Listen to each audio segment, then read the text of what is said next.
G'day everyone, it's Dave here again, doing my Tarka home series.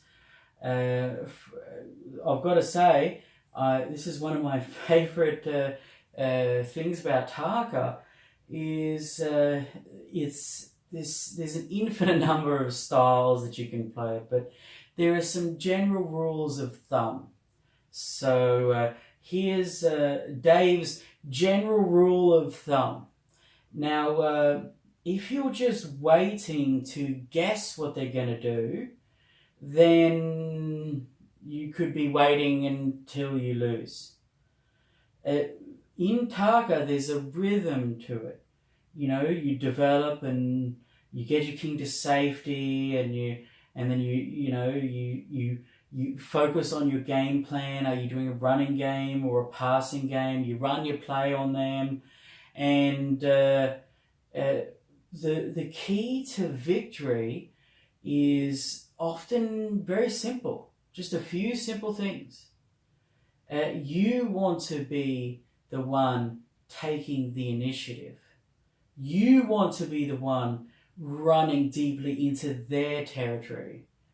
And you want to force their reactions. You're not trying to guess anymore. You're forcing their reactions, you're reading their reactions, and you're creating matchups, 2 versus 1, and superior numbers, all right, or superior numbers of squares. So it's that simple. Don't wait and guess. Blitz through the center, you're going to get a reaction. Attack down the flank, you're going to get a reaction. Do they swing out of the center? Do they overprotect their king? How do they react? Force the reaction, read the reaction, overcome the reaction. So, I'll say it one more time. Force the reaction, read the reaction, overcome their reaction. That's what the initiative is all about.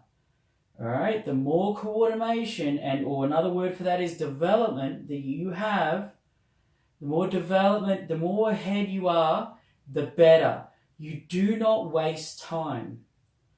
Don't move the same piece twice in the opening unless there's good coordination reasons for it. There are exceptions to that rule, but the one that wastes their motion the least, their moves the least, and gets the most bang for their buck, is actually going to have like pennies in their pocket. They're going to have moves up their sleeve, and the opponent who's wasting time, who's perhaps spending too much time moving pawns and squires when they should be developing pieces and getting the king to safety, they fall behind the development count.